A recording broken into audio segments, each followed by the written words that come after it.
गुजरात और हरियाणा और राजस्थान तीनों में पहले बीजेपी की सरकार लाई गई और तब ये कांड करे जा रहे हैं। और अगर वो अरावली नहीं होगी तो पूरा हरियाणा एक रेगिस्तान में तब्दील होने में ज्यादा समय नहीं लगेगा। ऐसे कानून बनाएं जिसमें उद्योगपतियों के लिए खनन मुश्किल हो। लोगों को अगर कंट्रोल करना है तो पानी पे कंट्रोल हो जाए, भोजन पे कंट्रोल हो जाए, जमीन और प्राकृतिक संसाधनों पे कंट्रोल हो जाए तो बात बन जाएगी। ये उन लोगों को पता था। जब इनको उद्योगपतियों की जेब भरनी होती है और टॉप टेबल से आदेश आता है तो ये न्यायालय जो है, ये कोर्ट जो है वो कोठा बन जाता है। ये राजस्थान के जो लोग हैं वो पर्यावरण के लिए इतने सचेत और सजग हैं कि खेजड़ी के लिए सिर कटवा लिया करते थे। उनको पता था खेजड़ी के बिना ये राजस्थान कभी जिंदा नहीं रह पाएगा, लोग भी नहीं रह पाएंगे, तो वो सिर कटवा लिया करते थे खेजड़ी के लिए। अब सोचो पर्वत श्रृंखला के लिए वो क्या कर जाते हैं। नागरिक बन जाओ। अगर मैं आपसे हाथ जोड़कर विनती कर रहा हूँ, अपने बच्चों को, अगली पीढ़ियों को बचाना है तो नागरिक बन जाओ। जो लोग ऐसा काम कर रहे हैं ना, सबके घरों में ऐसा हो जाएगा कि आपको जगह नहीं मिलेगी छुपने की, समाज को बता नहीं पाओगे कि कितना बुरा हो रहा है आपके साथ। और ये इन लोगों की, इन पेड़ों की, इन पशु पक्षियों की, जो जीवों की, इनकी बद्दुआ लगेगी ऐसे लोगों को जो ऐसे आदेश पारित करते हैं और इनको खाली कराने के लिए और अवैध खनन का काम करते हैं। दोस्तों, स्वागत है आपका इस एक नई वीडियो के अंदर। और आप सभी को पता है कि अरावली की पहाड़ियों को लेकर पूरे देश के अंदर चर्चा का विषय है, क्योंकि अरावली की पहाड़ियां हो सकता है अब ना रहें, जो कि 100 मीटर से नीचे की हैं। और उसी के ऊपर चर्चा करने के लिए कि अरावली का ये नियम कैसे बनाया गया, ये बिल कैसे पारित हुआ और क्या होगा अगर अरावली की पहाड़ियां नहीं रहेंगी, उनका खनन हो जाएगा। तो इसी पर बात करने के लिए आज हमारे साथ मौजूद हैं डॉक्टर देवेंद्र बलारा जी। डॉक्टर जी, स्वागत है आपका बहुत बहुत। जी राम राम जी भाई जी, कैसे हो? एकदम बढ़िया, फर्स्ट क्लास।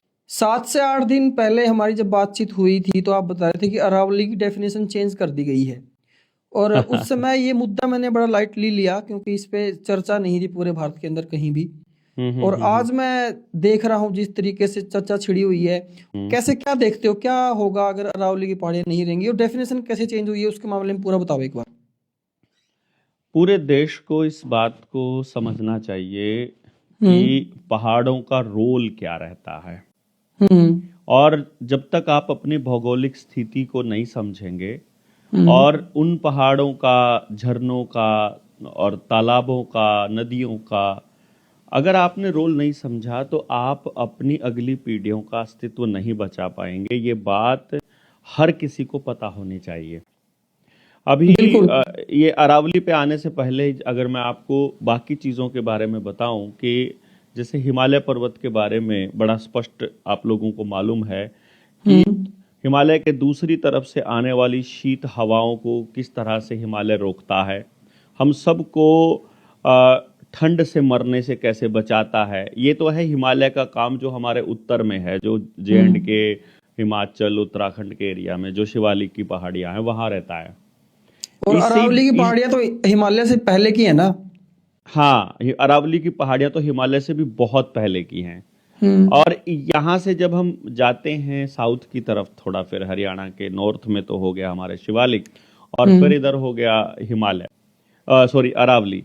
तो जब हम दक्षिण में जाएंगे और फिर राजस्थान का, अलवर का और फिर यहाँ तक ये मतलब कुछ एरिया गुजरात तक का पूरी पर्वत श्रृंखला रहती है भारत ये में। 690 किलोमीटर का एरिया है जो अरावली का है ना? 1100 कुछ किलोमीटर का है एरिया ये टोटल। नहीं, जिसमें अरावली आती है वो 690 किलोमीटर के आसपास का कुछ है। हाँ, पर्वत श्रृंखला की बात मैं कर रहा था, लेकिन अरावली का एरिया लगभग 700 किलोमीटर का ये एरिया।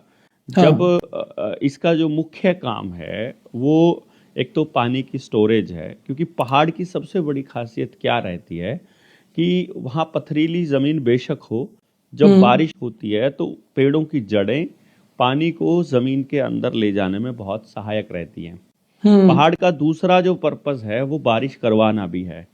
मतलब बारिश करवाने में पहाड़ सबसे ज्यादा इम्पोर्टेंट रोल अदा करता है। आप अगर थोड़ा पहले के बारे में थोड़ा सा पहले जानेंगे ना, अगर इसके बारे में मैंने इस पे काफी लंबी चर्चा की थी किसी से कि भाई ये कैसे लिख सकता है कोई व्यक्ति कैसे कोई मतलब जज ऐसे कह सकता है कि भाई 100 मीटर से ऊपर की जो पहाड़ियां हैं उनको मतलब उनको काट दिया जाए।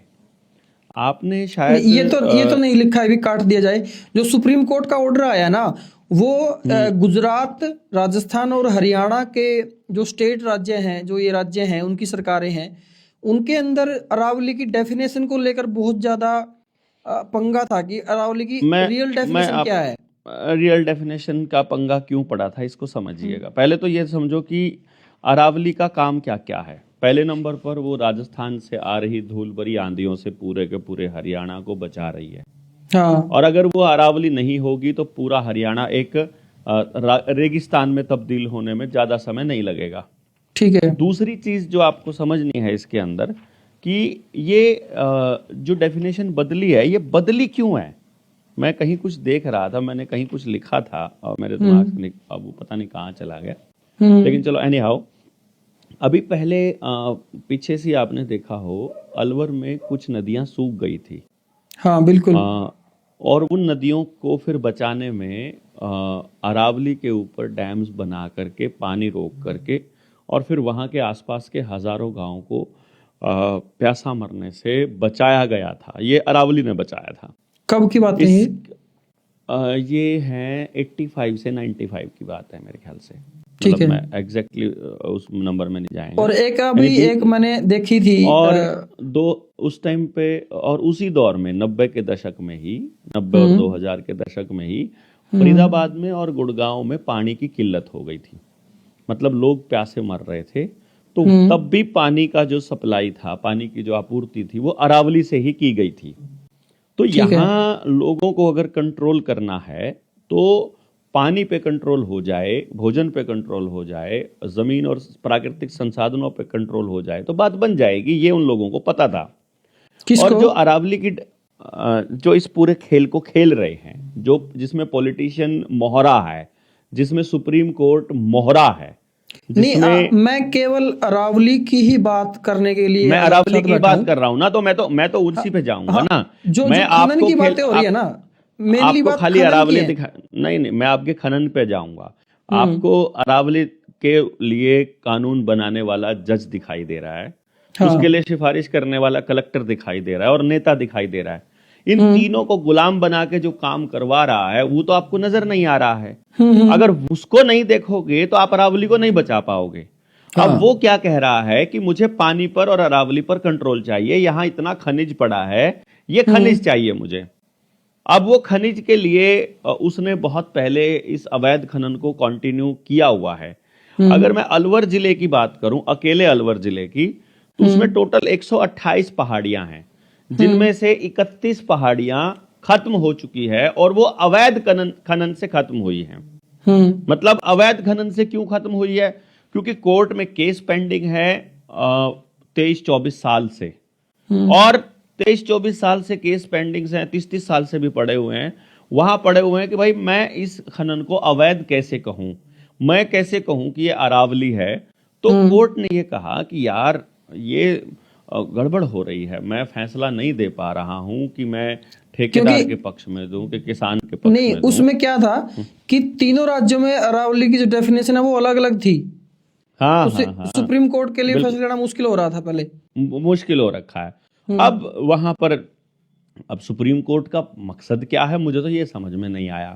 अगर वो चाहती है कि खनन को रोका जाए तो फिर उसके 3-4 लॉ बनने चाहिए। पहली बात, कोई कड़ा प्लान बने इसके लिए जो इसको बचा सके पूरे खेल पूरे जो सुप्रीम कोर्ट ने ये आदेश दिया है ना, जो नियम बनाया है 100 मीटर से नीचे की जो है वो उसके अंडर नहीं आएंगी, मतलब अरावली की डेफिनेशन के अंडर नहीं आएंगी। तो ये नियम बनाने के बाद एक नियम और बना है इसी दौरान कि भाई अभी जो खनन पर ना रोक है, ये नियम बनने के बाद तुरंत बाद रोक है, और वो टेम्परेरी है। वो रोक टेम्परेरी है इसीलिए क्योंकि एक प्लानिंग के तहत, मतलब एक प्लानिंग की जाएगी, एक कमेटी गठित करके कि भाई खनन कहाँ हो सकता है, खनन कहाँ हो सकता है और ये खनन करने लायक कौन सी पहाड़ियां और नहीं है। वो सारा जैसे एक उसके अंदर हुआ था, पहले भी एक ऐसा हुआ था झारखंड में। अरे नहीं नहीं, मैं तो आप लोगों को तो वो दिखाई देता है ना जो वो बोल रहे हैं, और मैं वो बोल रहा हूँ जो वो आज से 10 साल पहले प्लान कर चुके हैं। अगर वो वाकई में रोकना चाहते हैं अरावली के सत्यानाश को, कोर्ट हो चाहे सरकार हो या कोई भी अधिकारी हो, तो उन लोगों को ये चाहिए असलियत में तो कि वो ऐसे कानून बनाएं जिसमें उद्योगपतियों के लिए खनन मुश्किल हो। बल्कि वहां पर खनन वो करते कैसे हैं, इसको आप छोटा सा एग्जाम्पल देके देखेंगे। हमारे यहाँ डाडमवाड़ा पहाड़ बोलते हैं तो शाम में भिवानी जिले के अंदर ना, और डाडमवाड़ा पहाड़ से वहां के आसपास के कम से कम 100 गांव का व्यापार, रोजगार और घर चलते थे, परिवार चलते थे। किस तो तरीके वहां से चलते उन्होंने थे? वहां पहाड़ से जो खनन होता था ना, तो वो हाथ की चक्की बनाते थे, पत्थर के वो औजार बनाते थे, पत्थर के वो जो सिलबट्टा बनाना हो गया, ओखड़ी हो गया, कुंडियां हो गई, वो सब बनाते होते थे वो लोग, और पुश्तैनी काम करने वाले लोग थे वो लोग। अब उन्होंने देखा कि यार ये इतनी जबरदस्त जगह पर है, इतने गजब के पत्थर हैं, और मतलब ऐसे ही ले जाते हैं लोग बाग, तो उन्होंने वहां के खनन को मुश्किल बना दिया। मुश्किल बना करके वो मुश्किल केवल और केवल जनता के लिए मुश्किल था वो, और वो फिर उद्योगपतियों के लिए आसान हो गया। तो वहां अब ट्रक, पत्थर, एक्सीडेंट, धूल, टूटे हुए रोड के अलावा कुछ नहीं बचा, और आसपास के लोगों का रोजगार खत्म हो गया। अगर वो अरावली के लिए भी इसी तरह से बनाएंगे, जो आप कह रहे थे कि आने वाले टाइम में वो लोग जो कमेटी बनाएंगे, वो कानून केवल जनता के लिए मुश्किल होगा। वहां जनता के ऊपर मुकदमे ज्यादा होंगे, और उद्योगपतियों के ऊपर, बड़ी बड़ी फर्मों के ऊपर उनको बकायदा लाइसेंस दिया जाएगा लूट का, और वहां जो वसूली होगी वो कुछ और होगी, और जो जमा होगा मतलब ट्रेजरी में वो अलग होगा, और रिश्वतखोरी और अवैध खनन से जो घर भरेंगे उनके वो अलग होंगे। और जो 100 मीटर वाला प्रोपेगेंडा है, इसको सिर्फ इतना समझिए, अगर आपने सी लेवल को कंसिडर नहीं किया है, बिल्कुल बिल्कुल एग्जैक्ट, मैं भी वहीं पहुंच रहा था।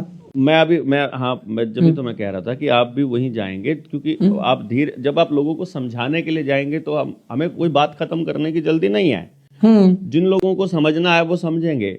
अगर आपने सी लेवल को कंसिडर नहीं किया, क्योंकि हर जगह की ऊंचाई सी लेवल के हिसाब से होनी चाहिए थी, लेकिन इन्होंने क्या कहा कि ग्राउंड की जमीन को लेवल बना दिया। हाँ, उन्होंने आसपास की जमीन का ग्राउंड से 100 मीटर बता दिया। अब जो अधिकारी है, अब उसके हाथ में है वो किसको 100 मीटर कहां से काउंट करता है, कहां से गिनता है। तो ये जो लाइसेंस राज को जो इतना मजबूत किया जा रहा है, और जो उद्योगपतियों के लिए सारा खेल रचा जा रहा है, इस खेल को आप सब लोगों को समझना पड़ेगा बेसिकली। क्योंकि ये अभी तो अरावली आई है, अभी आपके गांव के जोहड़ में जो पैसा लगाया है इन्होंने, वो जो निर्मल सरोवर योजना के तहत, उस पर भी कब्जा होना है। आपके जो जंगलों के जो इन्होंने पेड़ लगाए हैं आपके पर्यावरण के नाम पर, जो आपके गांव में पेड़ लगा करके तार लगा रहे हैं, वो कब्जे के लिए लगाया जा रहा है कि ये सरकारी जमीन, सरकार का कब्जा हो रहा है इस पे। जो सामुदायिक केंद्र बनाए जा रहे हैं, जो अस्पताल बनाए जा रहे हैं, जो दूसरी चीजें बनाई जा रही हैं, वो तमाम चीजें जो हैं वो सिर्फ एक ही चीज के लिए है कि वो जमीनों पर कब्जा करना है। प्राकृतिक संसाधन कब्जे में पहले नंबर पर इनकी लिस्ट में आते हैं, और उसमें अरावली से बेहतर खजाना कहीं नहीं हो सकता, बल्क में, जहां आराम से खनन किया जा सकता है। झारखंड हो गया, छत्तीसगढ़ हो गया, जम्मू कश्मीर हो गया, आपका हिमाचल हो गया, जाकर देखिए, उत्तराखंड देखिए, हर जगह तबाही मची हुई है पूरे देश, इसके बारे में दुनिया में मची हुई है ये। इसके बारे में जब मैं पढ़ रहा था अरावली के बारे में, भाई इसको बचाने का तरीका क्या हो सकता है, मान लो अरावली को बचाने का, तो जो हमारे पूर्वोत्तर वाले राज्य हैं, जैसे मिजोरम है, मणिपुर है, उनके अंदर शेड्यूल 6 लागू है। और शेड्यूल 6 के अंदर क्या आता है कि अगर वहां का कुछ भी करना है, मान लो जंगल पे कुछ बनाना है, या फिर कुछ भी डेवलप करना है, वहां पे बड़े बड़े बंगले बनाने हैं, या सरकारी कुछ भी कोई फैक्ट्रियां लगानी है। मैं समझ गया। तो 6 शेड्यूल की जब आप बात करते हैं, जब आप 6 शेड्यूल की बात करते हैं, तो 6 शेड्यूल के लिए सोनम वांगचुक जेल में पड़ा है, 6 शेड्यूल की मांग के लिए।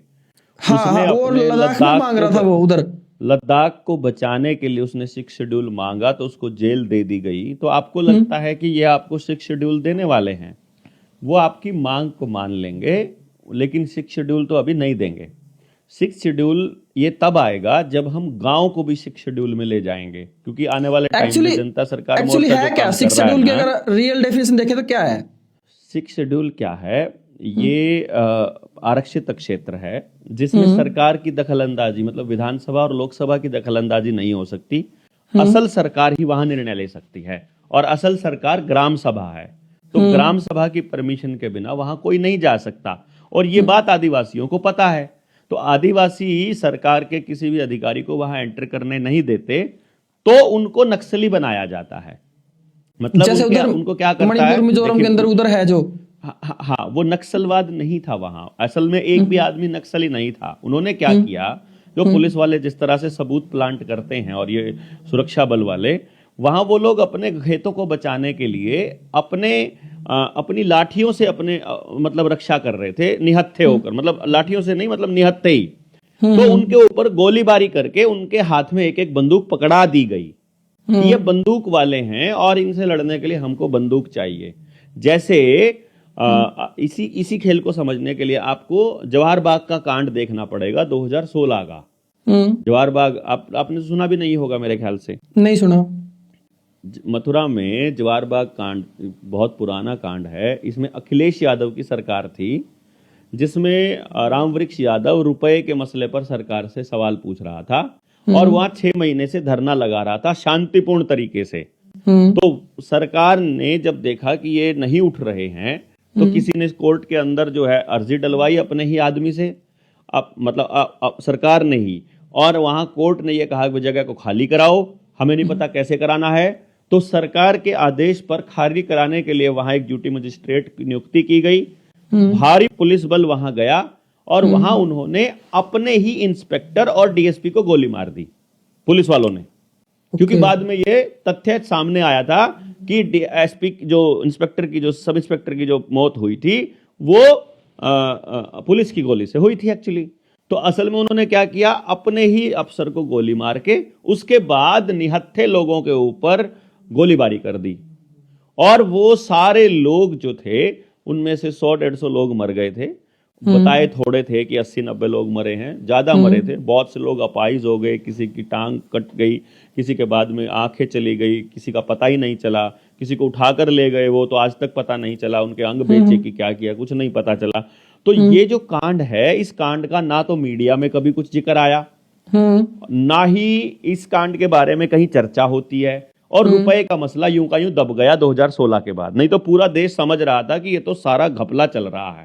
तो ये जब भी किसी ऐसे मसले पर, जब इनको उद्योगपतियों की जेब भरनी होती है और टॉप टेबल से आदेश आता है, तो ये न्यायालय जो है, ये कोर्ट जो है, वो कोठा बन जाता है। ये न्याय करने की बजाय फैसला चालू कर देते हैं। और भाई मैं एक बात बता देता हूं, सारी दुनिया को, सारे देश को ये पता होना चाहिए, राजस्थान के जो लोग हैं वो पर्यावरण के लिए इतने सचेत और सजग हैं। अभी तो कोरोना की वैक्सीन लगने के बाद तो क्या हाल होगा, वो तो कहानी अलग है।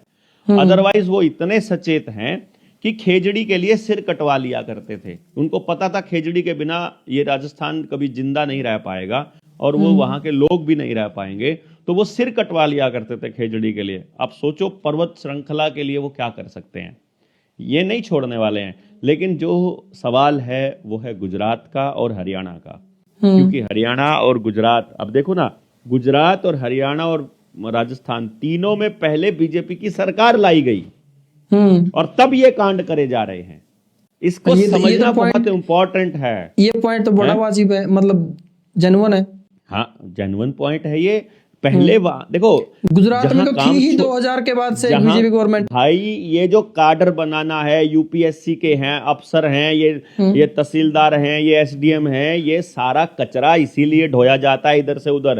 ये जो ट्रांसफर नाम की चीज है, ये इसलिए की जाती है कि जो सबसे घटिया किस्म का आदमी, जो सरकार का पिट्ठू बिकाऊ माल होता है, उसको वहां पोस्टिंग दी जाती है जहां पर लोगों का, गांव का, समाज का, खेतों का, प्राकृतिक संसाधनों का सत्यानाश करना होता है। वहां ऐसे आदमी की पोस्टिंग करी जाती है। और 3 साल का जो क्राइटेरिया है वो इसीलिए रखा गया है कि 3 साल में वो आदमी उस जगह को अपनी मानने लग जाता है, वो सचमुच वहां के लोगों से कनेक्ट हो जाता है, वो कनेक्शन बन गया तो फिर लोगों के काम करने चालू कर देगा। इसलिए 3 साल में तबादला करना जरूरी हो गया उनका, 3-3 साल में उनको फेंकते रहते हैं।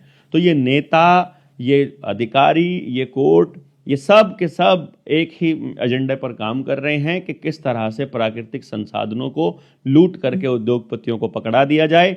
वो उनके हाथ में चला गया, आपकी रोटी उनके हाथ में चली गई, उसके बाद आपके पास कुछ नहीं बचेगा, फिर आप यूं ही रहोगे। वो जो मैं आपको बता रहा था फरीदाबाद गुड़गांव में, वो 95 से 2000 के बीच में थी वो जो, और 85 से 95 तक जो था वो अलवर की नदियां सूखी थी। मैं बता रहा था आपको जो पॉइंट था वो, मैं वो ये समझने की बात थी।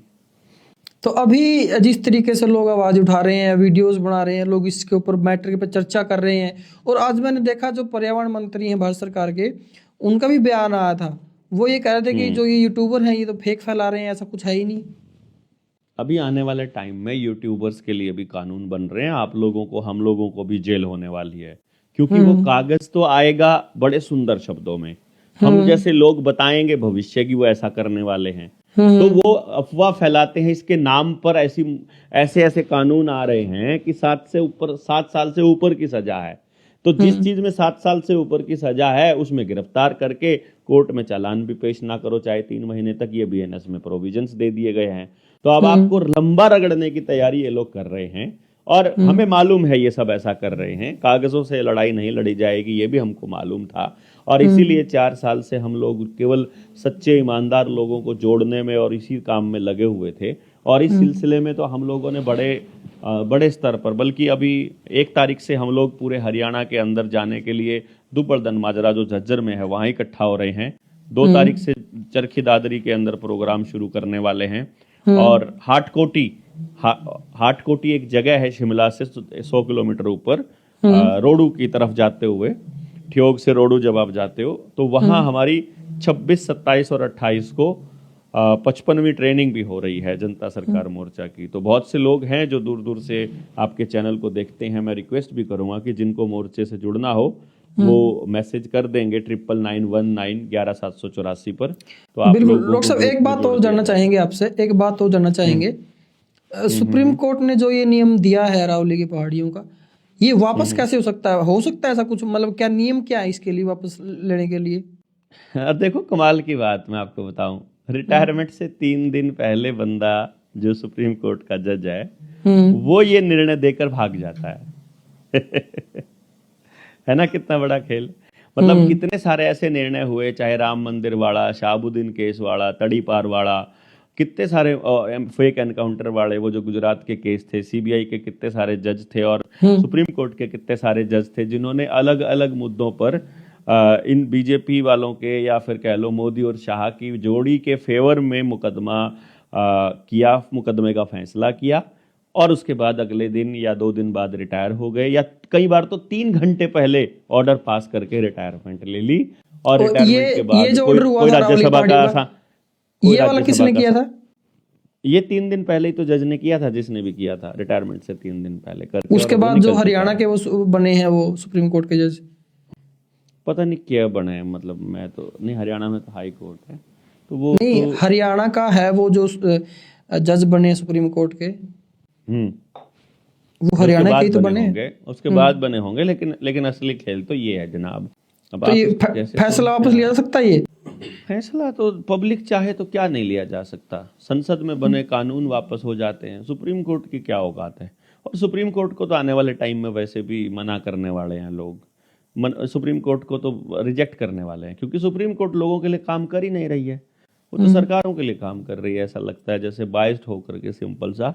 तो लोगों की ही ये ड्यूटी बनती है बेसिकली कि वो सरकार के, अभी वैसे भी ये जो अरावली वाला जो फैसला है ना, इससे बीजेपी का जो स्तर है वो इस लेवल पर चला जाएगा कि अगले 50 साल तक, मतलब बीजेपी और संघ में रहे आदमी से लोग इतना दुत्कारेंगे इनको कि इनके घरों में रिश्ते नहीं होने हैं, कि ये सबसे घटिया, सबसे नीच लोग थे जिन्होंने पर्यावरण को तो जो नुकसान पहुंचाया, समाज को तो जो तोड़ा, बल्कि मतलब प्राकृतिक संसाधन, जीव जंतु, पेड़, पशु पक्षी इंजेक्शन लगा लगा के, मार मार के, और आदमी किसी को नहीं छोड़ा।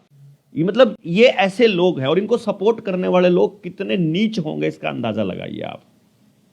बिल्कुल बिल्कुल। तो अंत में मतलब क्या कहना चाहोगे आप इस वीडियो के?